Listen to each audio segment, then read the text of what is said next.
Hello, everybody. Hello. Welcome in. Welcome. Here we are. Let's see if that one fits better. Hello. Excuse me. My cough is so much better though. Hello, Willie B. I am definitely on the mend, everybody. So very excited about that. Yay. Cassandra. Hello, Joyce. Good morning. Excuse me, from the West. Thank you, Upgrade. Yes. Hello. Hi there, Lavender. Hello. Peace and love. Yes, we love those things. I'll take both of those. Hello, Kaya. Good afternoon to you as well. Welcome in. I'm doing another kind of lunch and learn, which some people may find it's too early or too late for lunch, but hello, Bruce Wayne's mother. Yes, yeah, the seasons are definitely taking a turn. But what's Halloween without having to put your winter coat on over your costume, right? And then arguing with your parents about it. Gotta have that. Hello, Betharoni. Hello. Finally, I'm so glad. I'm really going to make a huge effort, everybody, to be over on the Tube tomorrow. Got to get my Tubin' Tuesdays back up and running. So hopefully, yes. Excuse me. Notified. Yay. Small win. Yes. Oh, Mondays. Always a waterproof costume. Oh my gosh, that's so smart. Oh, that's extremely smart. Y'all know what you're doing over there. Good for you. All right, everybody. So only the highest of qualities whenever I come in to hang out. And today I've got a huge stack of things that I've been wanting to go through, but have been unable to. So today, hello, Finesse. I'm going to show you the docket here, and then we'll go through the complaint a little bit too. So, and I have another pen. Some may say this isn't particularly professional, but I don't care because we're in a weird place right now. So pink one's out today. Hello, Mimi. So here we go, everyone. Let's just dive in. So we have Arizona suing the House of Representatives of the Congress of the United States of America, right? So they're suing Congress. And, I'm here for it. Oh, I think you got to have something to chuckle about, right? So if we look here, we can see the complaint was filed on October 21st, seeking declaratory relief, right? So they're not looking for money in this lawsuit. They're looking for action, which would be to swear in their new person. Excuse me. Oh, the new flower rings. Let me see. I'm trying to remember. There is, okay. There's a museum in Chicago that had a whole set of them and all different colors. And I gave my daughter a few of them, and then I kept a couple for myself. So I would bet they're online somewhere or something similar to this. For sure. Was filed in DC. Thank you, peace and love will do. Oh, they're fabulous. Oh, thank you so much. Yeah, I'll go back, see if I can. I think there's only one gift shop in the museum there in Chicago. Oh, yeah. They're very fun. I just have a couple. I may need to go steal more from my daughter. What takes years should take hours. Always, Robert. Always. But alas, this is the legal system. So here we go. We've got new case that was filed on the 22nd. And then we have an errata notice here. All right. With a corrected complaint by Arizona. So Errata just means there's some kind of a mistake in the filing. All right, so this is, they're saying something wasn't filed correctly, the language wasn't proper, whatever. So we got dinged on that the same day it was filed. So, and that's one thing too, everyone, with so many of these lawsuits and so many attorneys coming in that have not been trial attorneys, there are going to be some paperwork mistakes. There's going to be some clerical mistakes, especially if you don't have a room full of paralegals straightening it out okay. Oh, info on food stamps all day. Oh my gosh, yeah. This we are entering a very rough place. Where's your post-it? I'll get it here in a second. The docket's only going to take a minute here, everyone. All right. So the 23rd, we again have the case assigned to the judge here, McFadden. We have again another error that had been filed, and then they had to clean that up. So then another notice of error, request for a summons. All of these are by Arizona. And then the 27th, we have a summons that were issued to the House of Representatives, and then we have a standing order. The standing order that was filed today is the rules of this judge. So I'm just going to give you a peek. I'm not going to read through everything because it's a lot, but every judge, well, maybe not every judge, but most judges are going to have a set of rules for how they like to have things run. All right, because every judge is different. Every jurisdiction is different. And so the rules are going to be different. So today, Judge McFadden made sure to file his standing order for what he likes to have done in his courtroom. And this is very important, all right? If you're going into another jurisdiction, I highly recommend going online, seeing who the judge is, and then looking at the rules that judge prefers, all right? So nothing will aggravate a judge more than an improper filing when they have set out how to do it correctly. So that's important. Really? Okay, I've not seen that yet. Ooh, that's exciting though. King Red Wolf. That's exciting. I'll have to take a peek into that. So here are the rules. I'm not going to go through all of them because they're all different depending. But he sets out local rules, service of the complaint, right? Removal actions or removed, disclosure of corporate affiliations, electronic filing, and then with details, amended pleadings, which just happened, communications with the court. This is really important. So it states, let me just grab onto this one. The parties should endeavor to keep communications with chambers to a minimum, right? Ex parte communications on matters other than scheduling are strictly prohibited. So this judge is saying, I'm not going to just talk to you. Both sides need to be present unless we're talking scheduling issues. So he's setting it out, just no question here. And that's very typical. That's very typical to run your court that way. But sometimes if you don't have a rule, people will kind of find the loophole. If the parties need to contact chambers, it must be done jointly pursuant to a conference call arranged by the parties. And that's incredibly professional and what should be done. Hello, Blue Age. So we're happy to hear that. Then your appearance at hearings, motions for extensions of time, what's allowed and how long he'll let you do that. Discovery disputes, setting out that process. Depositions, motions generally, how he wants them to be filed. Motions to dismiss as well. Motion for summary judgment, which is essentially a quick decision by the judge. All other cases, here's that format. Motions for reconsideration. Courtesy copies, everybody needs to be copied in here. Settlement, and then here's the end. So just to kind of give you a glimpse into trial work, if you ever find yourself,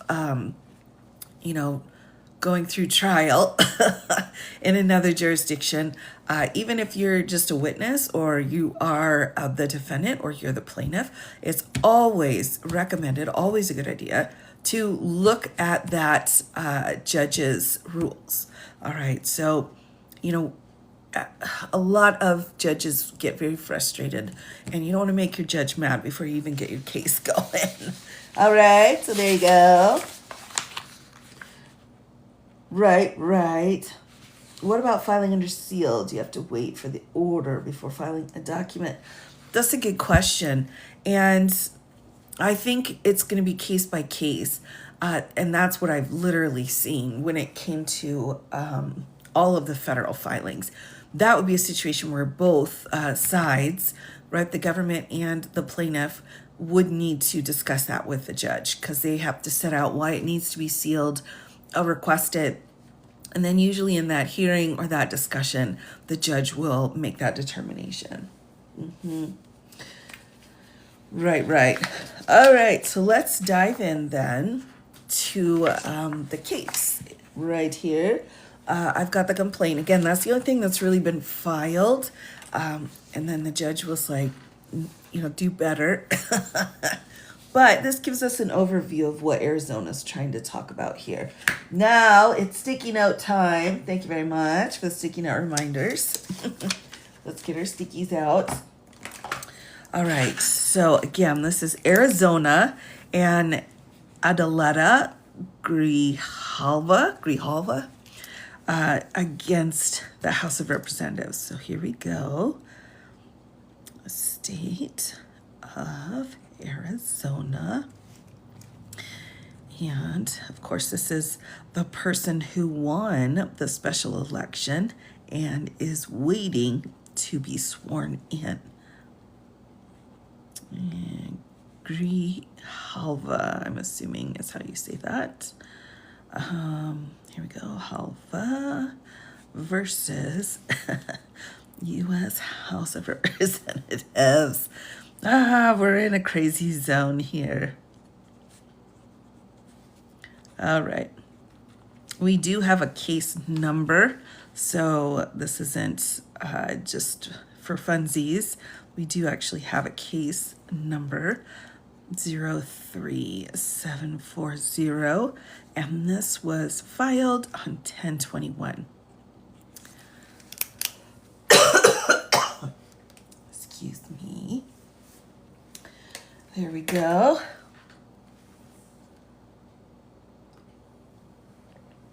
Whew. I have lots of chocolate, hot chocolate today, everyone. I made the switch from tea because nothing matters anymore. No, just kidding. All right, here we go. Am I straight? Is my paper straight, everybody? Here we go. Good. Excellent. All right, great. Thank you, Nani. I appreciate it.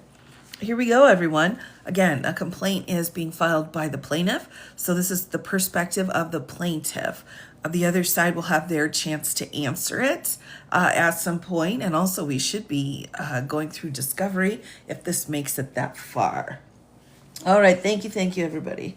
Here we go. This case is about whether someone duly elected to the House who indisputably meets the constitutional qualifications of the office may be denied her rightful office simply because the Speaker has decided to keep the House out of regular session.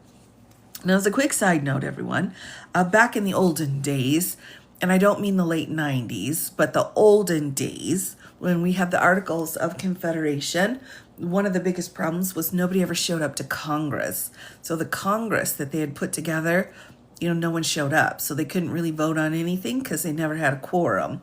So this idea of kind of moving things around, stopping and coming back is nothing new, but it is absolutely frowned upon through all of the Federalist Papers when this Congress was made. So they're already starting at kind of they didn't show up, man. They didn't care. They're like, we're not doing anything. We don't like this. We're leaving.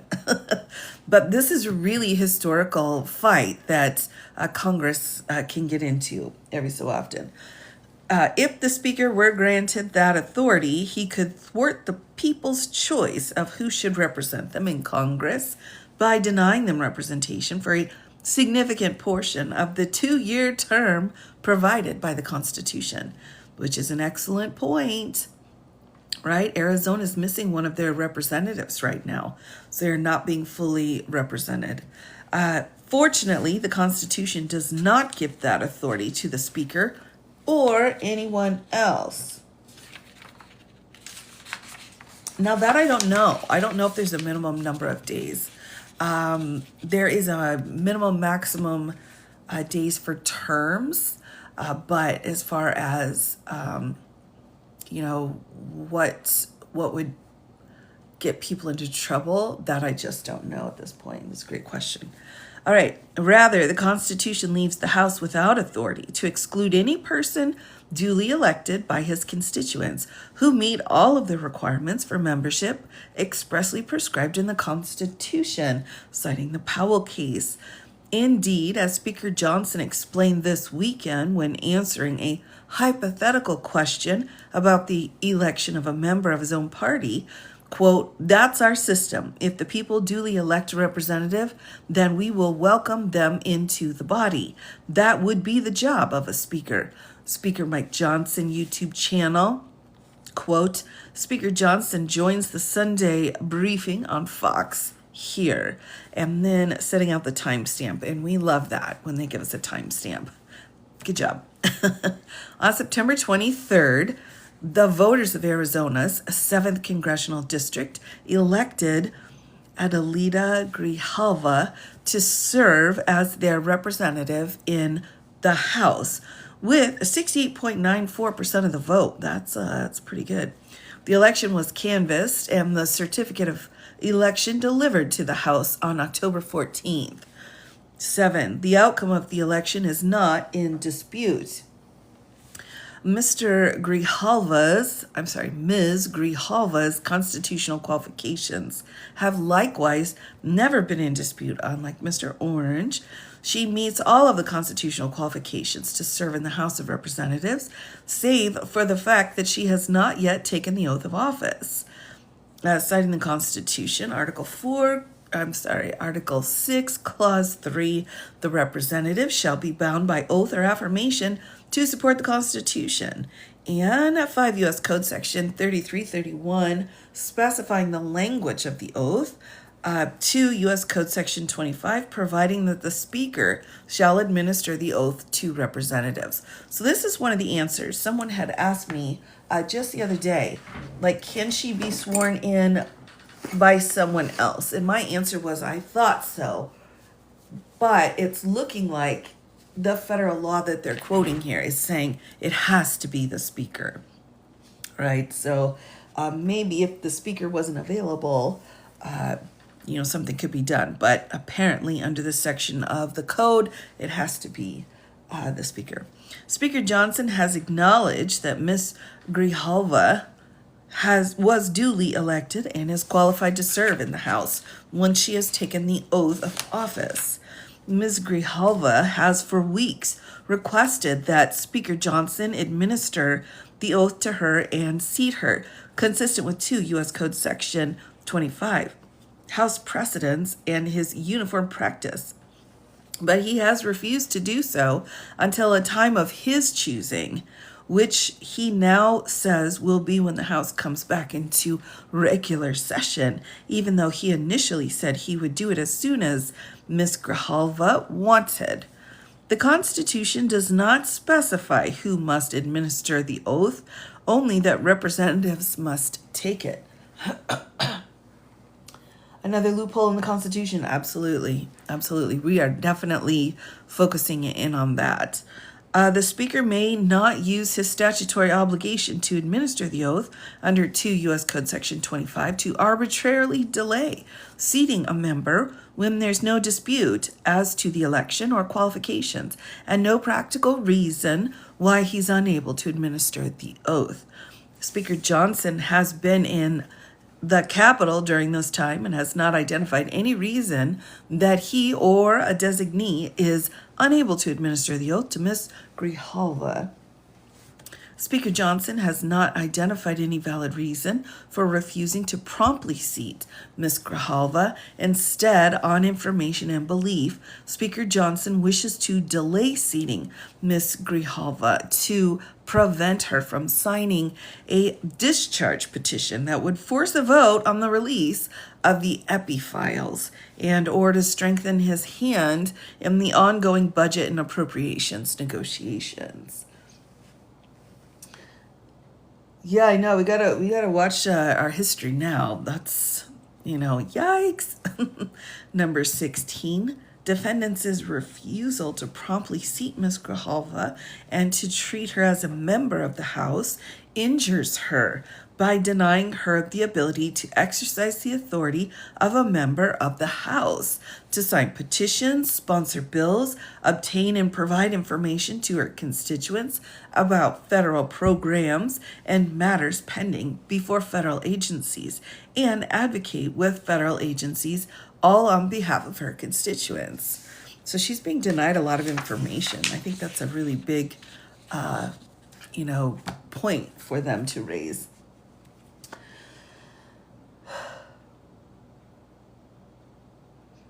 Right. I'm not sure how all of that works. All of our logins. Yeah, right? Are we petty here? I think we might be getting petty. Mr. Johnson. All right, defendant's refusal to promptly seat Ms. Grijalva and to treat her as a member of the House likewise injures the state of Arizona, which is denied the number of representatives provided for by law. The state and Ms. Grijalva therefore requests that this court enter a declaratory judgment that one, Ms. Grijalva shall be deemed a member of the House of Representatives once she has taken the oath prescribed by law, C5 U.S. Code Section 3331, and 2, if Speaker Johnson has not administered the oath may be administered to Ms. Grijalva by any person authorized by the law to administer oaths. So they're saying to the court, you can pick somebody to give that oath. Okay. Jurisdiction and venue. So this court has jurisdiction under Article 3 of the Constitution, Section 2 here. So judicial authority for our federal courts. Excuse me. And 28 U.S. Code Section 1331 and 2201. The court may grant declaratory and other relief pursuant to 28, 2201, 202. An actual controversy exists between the parties within the meaning of 28 U.S. Code 2201. Venues proper here in the District of Columbia, 28 U.S. Code Section 1391B2, because the events and omissions took place in the District of Columbia. I swear my cough's better until I sit down to do a live. And then it's like, it just comes for me. Hello, Upside Down. Hello.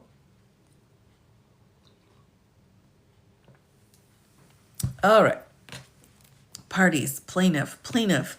The state of Arizona is a sovereign state of the United States. Arizona is represented by Attorney General Chris Mays. The Attorney General is Arizona's chief law enforcement officer and is authorized to pursue this action pursuant to Arizona revised statutes. Plaintiff Adelita Grijalva has been duly elected to serve as member of the House from Arizona's 7th Congressional District. Excuse me. The judge will rule on this. Right, the judge. There was a judge that was assigned, and he will be ruling on it. Oh, thanks, Michelle. I'm almost there, everybody. I'm almost back to where I'd like to be. Okay, here's the defendants. Defendant, House of Representatives is the chamber of the United States Congress, the legislative branch of the United States. So this is where I've got a question. Don't get me wrong. I love that this lawsuit's been filed, but this may be too broad. this may be too broad of a defendant to actually include in a petition. Now, you might say there can be class actions against the entire, Congress, but when you're filing a lawsuit, something like this, you're basically saying then every single person in the House of Representatives is included, and that I think would be incorrect. So I think this may come back to bite them. That they've got too broad of a set of defendants. All right. So to give you an example, if it was a tobacco issue and they said everyone involved in the tobacco industry, right, that'd be too broad. That wouldn't be the amount that would be appropriate for a federal lawsuit, right? So this is one piece that I would be a little bit worried about. Is a chamber of the United States Congress the legislative branch of the United States? Also, too, to think about it is that you can sue the executive branch or different secretaries within the executive branch or Mr. Orange. So when they're filing it under Mr. Orange or whichever secretary did the harm. So I'm thinking it would have been better to put Johnson in here, maybe a couple of other people, but we'll see. We'll see what happens. So defendant Kevin McCumber, and then also note that the House of Representatives is first, and then we have a couple of people in his official capacity in here at Sergeant at Arms in the official capacity as well. All right, so we've got a clerk and a sergeant at arms who have been named outside of the House of Representatives. He establishes the role of members-elect of the House, seals all formal documents issued by the House, certifies the passage of joint resolutions of the House, and manages the office and supervises the staff of any vacant member until a successor is seated. He also oversees staff who manage the electronic voting system and certifies the records of votes cast on legislation. Defendant William McFarland is a sergeant at arms of the United States House of Representatives. As part of the former role of the doorkeeper transferred to this office, he admits members into the House floor. Does everyone know what a sergeant at arms does in Congress? Does that make sense to everyone? If you've not really worked inside of a legislative body, I spent a couple of years working. Sorry, everybody, I have to get another cough drop. Whew, does. So I have spent a couple of years working in my state legislature. So, I'm pretty familiar with that. But does everyone kind of understand? Okay. Is the enforcer. Hot water can help. You are right. You're right. That reminds me, I'm going to take a little sip here. Okay. So the sergeant at arms is, if you think about, like in New York, because I'm out in the sticks, everyone, but in New York where they have the doorman or doorwoman, I don't know. I don't go to New York that often. Standing there and then will let you in or not let you in. That's essentially what we're talking about with the sergeant at arms.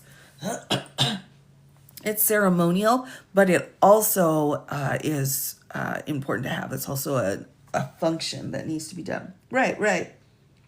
Oh my gosh, cough drops are so expensive. Yes, they are.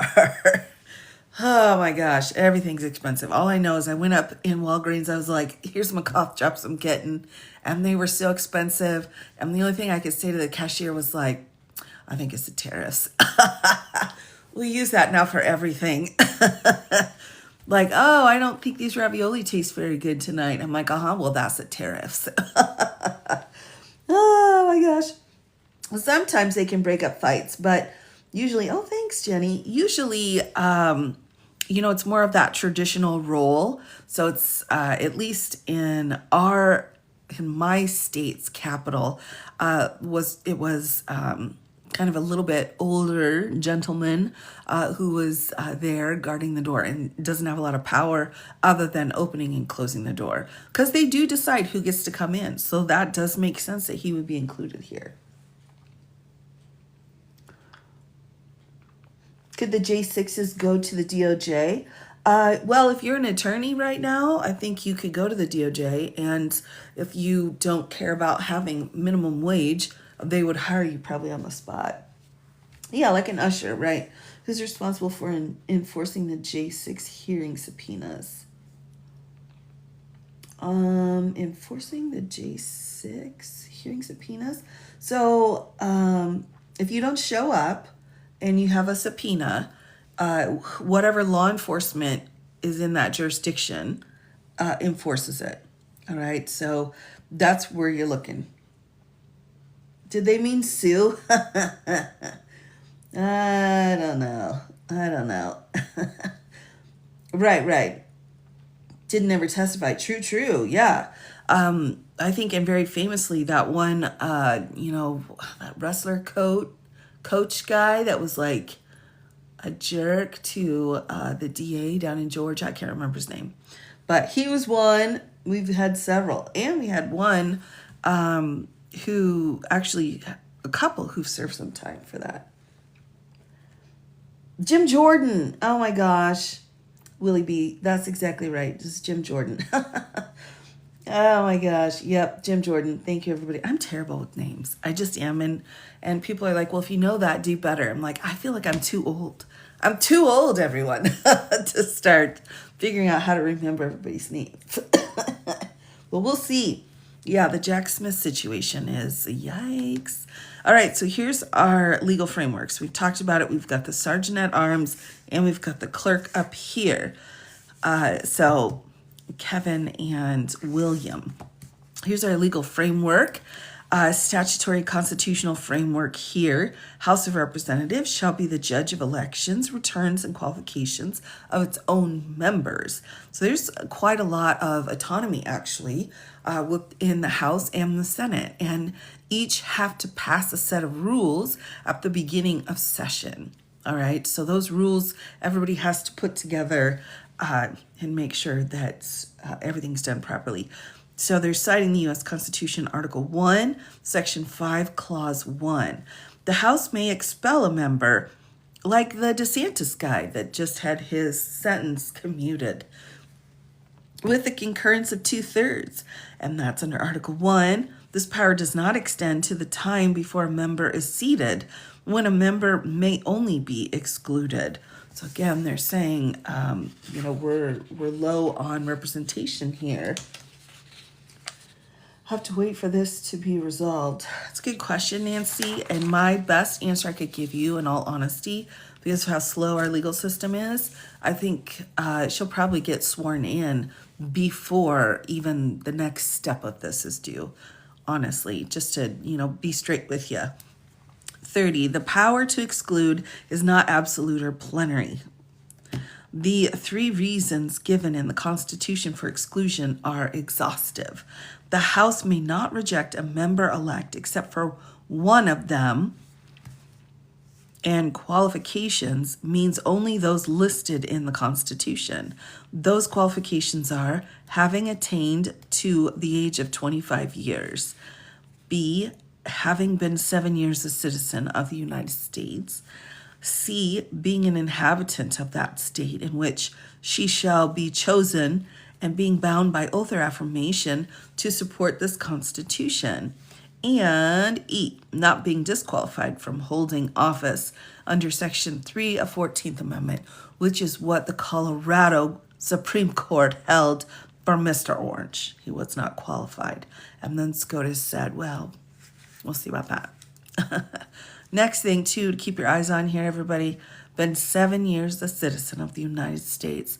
That means if you are not a citizen of the United States, but you wait 7 years, you could run. So keeping that in mind, again, the Constitution is pretty clear about what rights and roles that citizenship plays because it's specifically put into the language. All right, now next, The Constitution leaves the House without authority to exclude any person duly elected by its constituents who meets all the requirements for membership expressly prescribed in the Constitution. Again, heavy reliance on the Powell case here. Therefore, if the House wishes to remove a member for other reasons, it must first seat the member, then expel by a 2/3 vote, which is a supermajority. Right, have to go to the senators. Right. I mean, Arizona's down a representative, so Arizona's not being properly, represented at the federal level at the moment. So here's again the Powell case. The question of whether an individual has a right to a House seat and whether the House is wrongfully denying that person admission is justiciable and is not a political question. Now, why do we not want it to be a political question, everybody? Why can't we say this is a political question? That's my question to the chat, everybody. Hello, Miss Army Barbie. We are going through the lawsuit. Arizona, thank you for reminding me, I have a sticky note here, that Arizona filed against the House of Representatives. And now they're saying it's justiciable because we're being wrongfully denied. The Hatch Act, okay, favors, but why do we not want it to be a political question? That's my question for the chat today. Favors, okay, Hatch Act. Any other reason we don't want this to be a political question? There you go, Conchi, exactly. The courts have no jurisdiction in political matters. Right. So that's exactly right. So the other pieces are important, but the Supreme Court has very clearly said courts do not answer political questions. So it has to be another issue. It can be a political question and something else, but it cannot solely be a political question. And so they're setting that out here in order to make sure that it's clear. They're not looking for a political question answer. Thus, the courts have jurisdiction.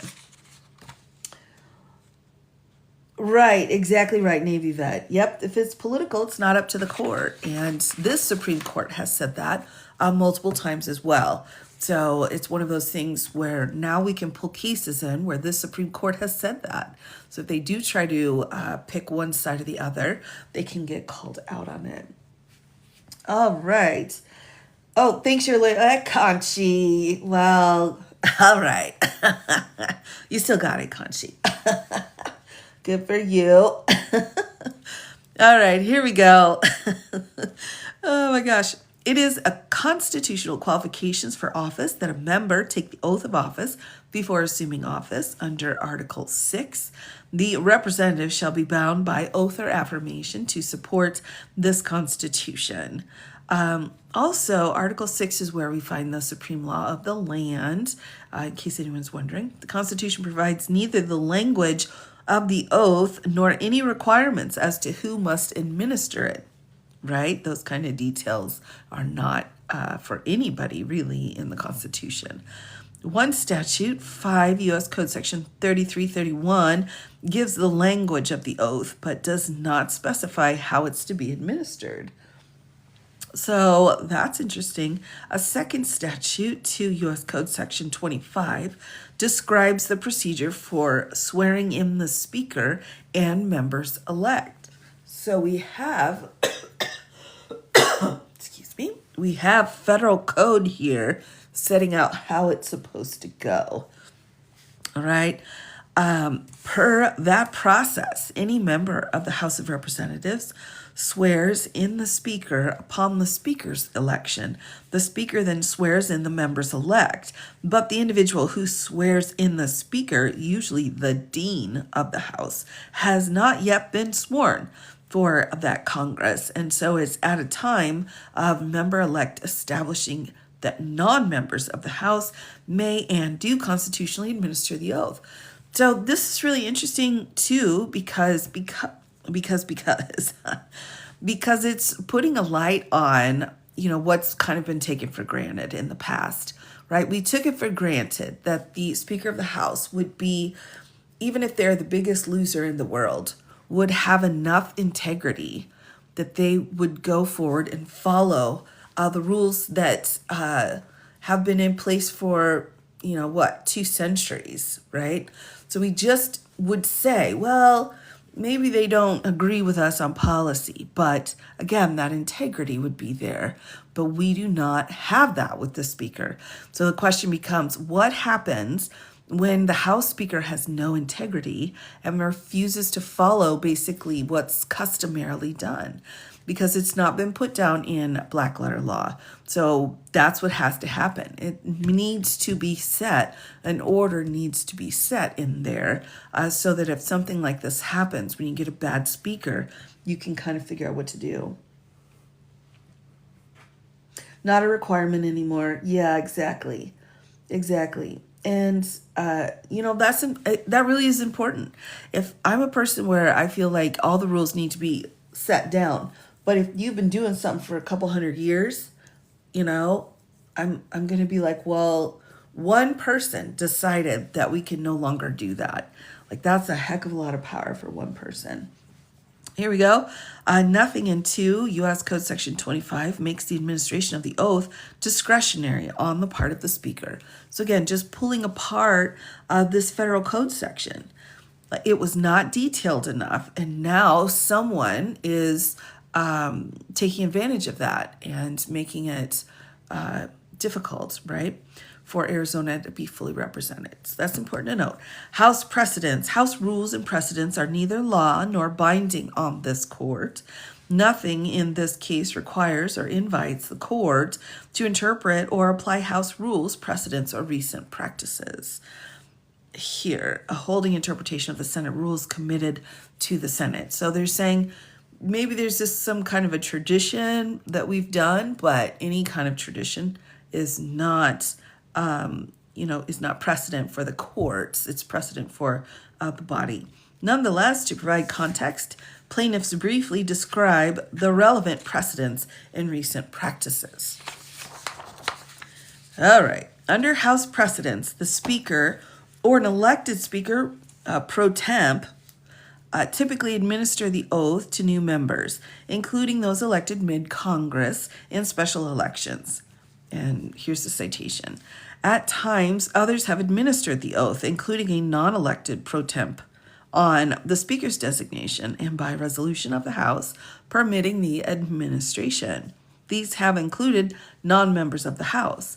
When the certificate of election for a mid-Congress special election is available, or an unauthenticated, not unauthenticated, you know what I'm saying, fax or scan. Ooh, what's a fax? The Speaker administers the oath without House action. If no question or contest exists and the appropriate state official conveys the unofficial returns of the election, the Speaker administers the oath with a resolution of the House. Prior to this election, Ms. Grijalva, every time a special election had been conducted during Mr. Johnson's tenure as Speaker of the House, the winner has been sworn in immediately upon unofficial notification of the results. Never during this time has the House insisted on waiting for a certificate of election, nor has the administration of the oath been delayed past a pro forma session. This practice has not varied based on party or other differences. So this has never been done before. That's right. Fast shout out. All right. Celeste Malloy was elected in a special election for Utah's 2nd Congressional District, November 21st of 23. She was sworn in on Tuesday, November 28th. Utah had not provided a certificate of election, but an unofficial letter from the Director of Elections that was deemed sufficient. Vince Fong, hold on here, make sure I'm in frame. Oh, yeah, a lot of firsts. Vince Fong was elected in a special election in California's 20th Congressional District, May 21st of 2024. The House was notified of the results on May 29th, and he was sworn in Monday, June 3rd, the next business day. Jimmy Patronus was Patronus, that's right, isn't it? Harry Potter was elected in a special election for Florida's first congressional district, April 1st of 25. He was sworn in on April 2nd, 25, in a pro forma session, right? So they need the votes, so you get sworn in. Randy Fine was elected the same day as Mr. Protonus and also sworn in on the following day. James Walkinshaw was elected in a special election for Virginia's 11th congressional district on September 9th. He was sworn in the next day. So that's pretty damaging here. Let's take a look at this footnote here. Speaker Johnson has referred to the Pelosi precedent, specifically the case of Dr. Letlow. These cases are not comparable. In December of 2020, Luke Letgo, representative-elect from Louisiana's 5th Congressional District, passed away. His wife, Dr. Julia Letlow, was elected in a March 20th, 21 special election. Here, and we're citing our source. She was sworn in on April 14th of 21. Congresswoman Julia Letlow, press release here, but on information and belief, then Speaker Pelosi communicated with Dr. Letlow immediately after the election, and the swearing in was scheduled at a time convenient for all parties. Ms. Grijalva would be delighted if Speaker Johnson would contact her to commit to a mutually agreeable time, as Speaker Pelosi did for Dr. Letlow. Man, they're really going low here. All right, here's our factual background. In 2020, as required by the Constitution, the United States Department of Commerce, Bureau of Census conducted a census. April 26, population counts were delivered to the president. That same day, the president reported to the clerk the number of representatives each state's entitled to. So they're going to take us through that entire process, and I'm going to skip ahead, all right? Because that's not very, I think it was a very interesting footnote, right? For that clarification. Sometimes these footnotes get really powerful. All right, so Ms. Grijalva is elected to the House, but not seated. September 23rd, 25, Ms. Grijalva won the special election to represent Arizona's 7th Congressional District, filling a vacancy created by her father's passing. Okay, Ms. Grijalva received 68.94% of the vote. When unofficial results were in, Arizona Secretary of State Adrian Fontes provided the election results to the House. The Speaker Johnson's office confirmed receipt here. Nonetheless, Speaker Johnson denied Ms. Grijalva the opportunity to swear in during subsequent pro forma sessions. On October 14th of 25, Arizona's Secretary of State completed the canvass, and the governor signed a certificate of election and transmitted it to the House. So that was all the way back on the 14th. Goodness gracious. That same day, Arizona Attorney General Chris May sent a letter to Speaker Johnson demanding that he promptly swear in and seat Ms. Grijalva. Speaker Johnson refused. The Nonpartisan League of Women Voters sent a letter to Speaker Johnson urging him to make haste and swear in Adelita Grijalva as the newest member of the House of Representatives immediately. No valid reason is given for the delay, and Ms. Grijalva must be seated. That's a good question. I'm not sure. Right, absolutely, Conchi. Absolutely.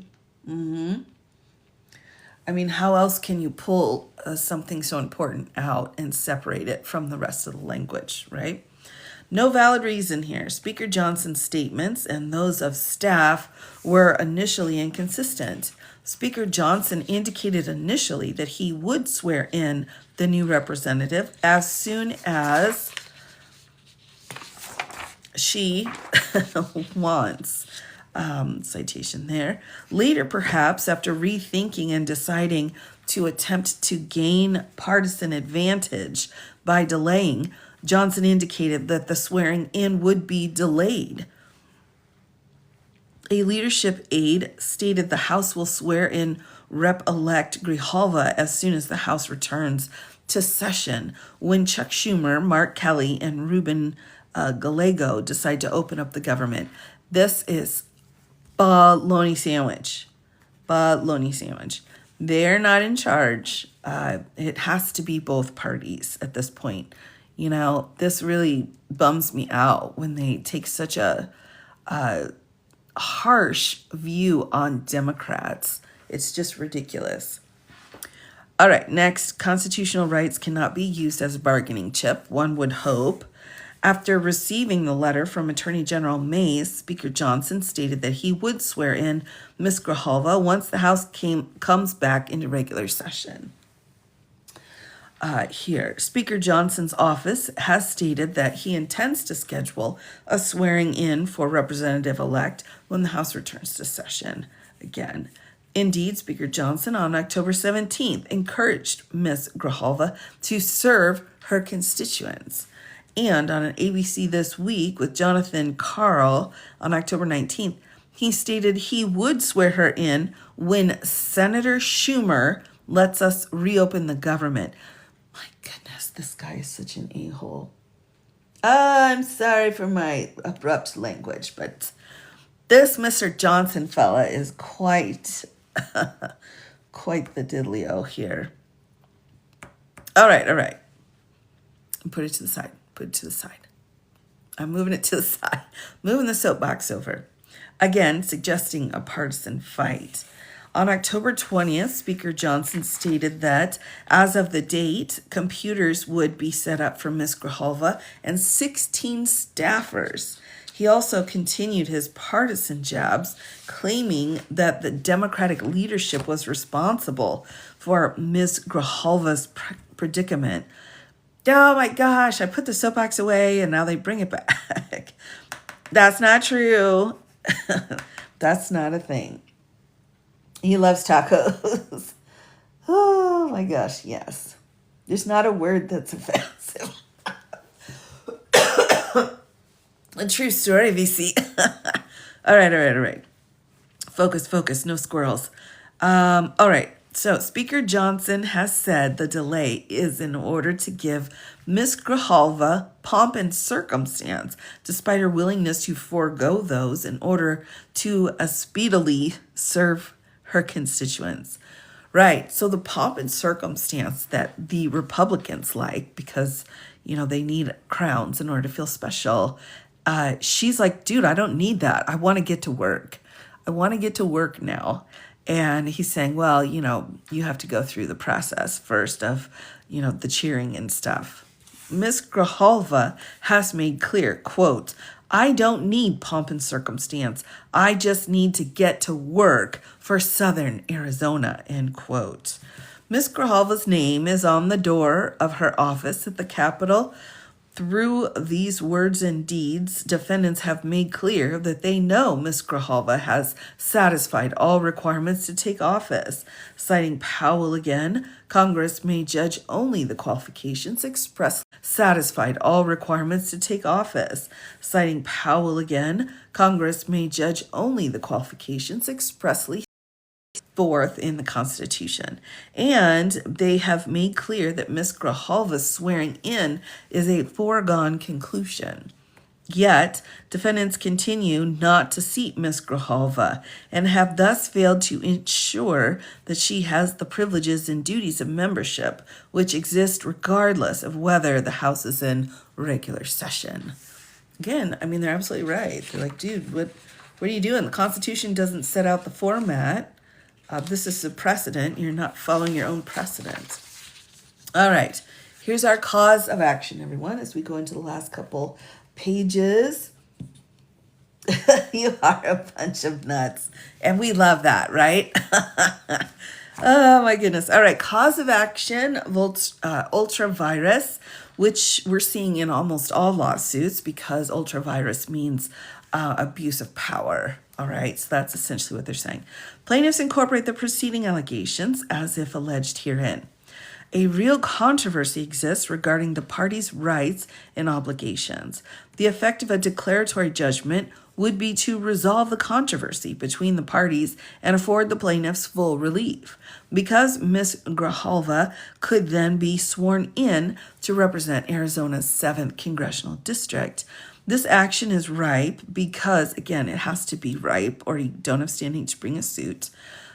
Because Arizona's right to full congressional representation and Ms. Grijalva's right to hold office are not limited to those times when the Speaker decides the House will be in regular session. The facts are fully developed and the purely legal issues presented are fit for decision.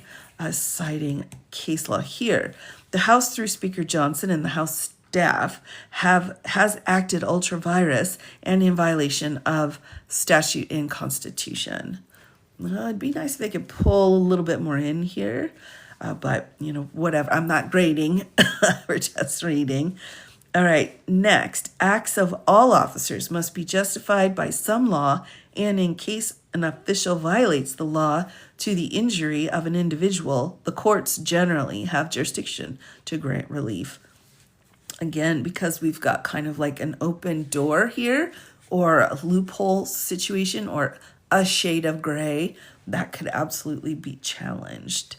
Next, this is also true where relief is sought against an instrumentality of Congress. And we're citing 1984 case here. Yeah, they have to tell the truth in court. Right, exactly. And that's why they have no credibility anymore. That's why the government attorneys, the judges are like, I'm sorry, you're with what? Oh my goodness. All right. Similarly, this suit is not barred by sovereign immunity because it's well established that sovereign immunity does not bar suits for specific relief against government officials where the challenged actions of the officials are alleged to be unconstitutional or beyond statutory authority. This too extends to instrumentalities of Congress as it did in Clark. In the presence of a real case and controversy between the parties, the court has the power to make a declaration that would resolve the controversy. And they hate doing that, though. They hate coming in and being basically like the parents to Congress. Of course, they're like, we're busy. Why can't you do your own thing? The court has the power to declare that Ms. Grijalva shall be deemed a member of the House of Representatives once she's taken the oath prescribed by law here. The Constitution requires a member of the House to take an oath to support the Constitution. It does not say that the oath must be administered by the Speaker or any particular person. By withholding the oath and the office that comes with it, the Speaker has unlawfully interfered with Ms. Grijalva's constitutional right to take office and the state's right to the number of representatives provided for by law. Defendants should not be allowed to misuse a statutory oath procedure to violate plaintiff's constitutional right to have Ms. Grijalva promptly seated as a member of the House. An oath administered by any person authorized by law to administer oaths would comply with the constitutional requirement. So again, they're saying, court, if you set out somebody to do the oath, that would be fine too. Thus, the court should declare that the oath may be administered to Ms. Grijalva by any person authorized by law to administer oaths. I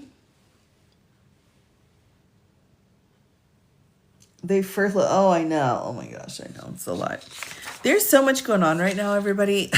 we gotta stick together here because there's a lot. All right, prayer for relief. Again, this is just a very typical legal phraseology. Phraseology. I just made that word up, everybody. All right, but let's use it. Let's make it the new word, right? That's just what we use in the legal field. So because there's no dispute as to Ms. Grijalva's election or qualifications, the court should A, issue a declaratory judgment stating Ms. Grijalva shall be deemed a member of the House of Representatives once she's taken the oath prescribed by law. B, issue a declaratory judgment stating that if Speaker Johnson has not administered the oath may be administered to Ms. Grijalva by any person authorized by law to administer oaths under the law of the United States, the District of Columbia, or the state of Arizona, and award other relief as the court deems just and proper, which is, of course, what we always put in there. All right, and it's signed by Ms. Mays, who is the AG for the state of Arizona. All right. Whew, goodness gracious. So that is the complaint filed against Johnson for not swearing in the winner of a special election in Arizona. And it's just like, come on, man. It's just rude. Now, I have been reading several pieces that he has filed as an amicus to different decisions. And I'll tell you right now, this Johnson fella, something not quite right. Something not quite right. Get any repercussion for delaying her seating? No. It's a huge bargaining chip, though, if you think about it, because he knows he's going to get flack for it, right? He's going to get flack for it because he knows he's being jerk. He's being a jerk. So that kind of, backlash can help a little bit to push him one way or the other, in my opinion. But as far as actual accountability, no, I don't think there's anything that they would do. I mean, and what could they do, right? A censure? They're not going to remove him. I mean, they removed that other guy. I can't even remember, that big, huge, tall guy. He was only in for 2 months after it took 2 months to pick him. And he got kicked out because he tried to work with the Democrats, right? That's why they were like, get out. So he got kicked out. And so now there's this little Johnson fella, and he's not quite right. And he'll come in and just gaslight you to your face. You could come in and say, hi, I'm a Democrat, and I think tulips are beautiful. And he'll be like, tulips don't even exist. Why would you say that? You're obviously here to take over the planet. I mean, he's just a gaslighter. A lot. And a lot of politicians are, but he is in a position of power, and that's why it makes a difference. Lemur from Madagascar. Oh my gosh. Yes, I can see it. Wife's personal capacity. Oh, all right. There you go. He's a very devout Christian man. You can tell by he acts. But and I think that's great for whatever religion you believe in, to have hope and faith and follow the rules and procedures of your religion. I think that's great. As long as it's not hurting other people. So I don't know which piece of Christianity he is part of, so I can't speak to that. But, if religion's guiding his way, I believe, I'm trying to think. I can't think of any of the Catholic or Protestant groups that are like, it's okay to just lie to people. I mean, maybe they do, but I don't know. I would think not. Why is the Speaker of the House third in line, not a member of the Senate? Just curious. Do not know. And very interesting. I should, if I had extra time, would go back and look at the debates over that amendment. I can't remember. Is it the 25th Amendment that sets out what would happen if someone passes away? Yeah, I think something was going on there. And also I think it's because you have a better representation of the people, because the House of Representatives truly is elected by the people. Like in the Senate, everybody gets 2 senators, right, for the state. So you're much more narrowed down. But you really, in the House, you've got a closer vote, closer to the people vote, is how I would say. It's the 25th. Okay, thanks, Neve. But look at that. 25th, everybody. I got it. That's crazy, because these are crazy times here. Evangelical. Okay. Well, and I think too, I mean, there's a couple of different evangelical roads too, though, right? There's so many different religions. I just cannot keep up with it. I think after midterms, they would consider Article 2, Section 4. Oh, well, let's look it up. Let's look it up here. Where we've got, I'm assuming you're talking about impeachment, right? But let's look up the language here. Article 2, Section 4, right? Article 2, and then we have sections. Let's go forward. Section 4. President, Vice President, and all civil officers of the United States may be removed from office on impeachment for or conviction of treason, bribery, or other high crimes and misdemeanors. If the midterms flip Congress, which it's possible, I would say yes, it's absolutely possible. We may have our first presidential full impeachment. And, I've been saying that since November because first, this administration's weakest link is following procedural law. You can get dinged on procedural law just as much as you can if it's substantive law. So you can go to jail for getting everything ready to commit a homicide and not even do the homicide, right? You can do that. And that's how I have seen this administration. So I think, again, with this president, will be the closest in a long time, since the Civil War, that we'll get to seeing a full impeachment. But that Congress has got to flip if you want that to happen. He does fit the bill, and also third time's a charm. And true story. But also, I think traditionally the midterms will flip once the person's in office, but we're not in a traditional situation, right? We're really not. This is not normal. This is not the new normal. This is just a really eye-opening experience. All right, we're not going to be able to come in and have grifters every time as a president, because the numbers wouldn't support that. But I tell you what, some people, and I'm not saying who, because you know who they are, some people need to stop just saying the party line and go beyond that, because those that are just repeating the party line, it's like the warning on a box of something. You see it so many times, you tune it out. So they need to really, step outside of the box, because these other people, right? They need to kind of take some control here and get it sorted out. We've moved on. We're in a new era. Did happen. Who would lead the country? Well, we've got the set organization of who comes next, and it would be the vice president. Truman and the speaker's chosen leader. Really? Okay. Yeah, the elected representatives. Well, right.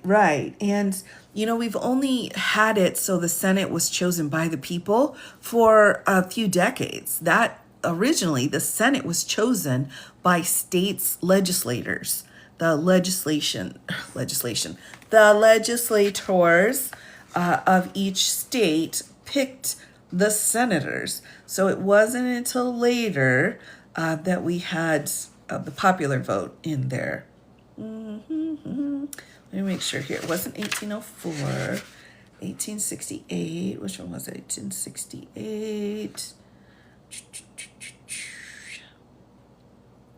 Hold on here, everybody. Yeah, right. Nope, that's not it. Well, anyway, it's one of the amendments. I can't remember. Who's got that? Who's got the amendment? Well, I think so too, John. I think they go in believing that they can just kind of help and use status quo. But I think the recognition that status quo does not work now, I think, is important to acknowledge, right? Which amendment? Hold on a second. Is it the 18th? That can't be right. 18th is prohibition. Hold on here. Is it the 20th?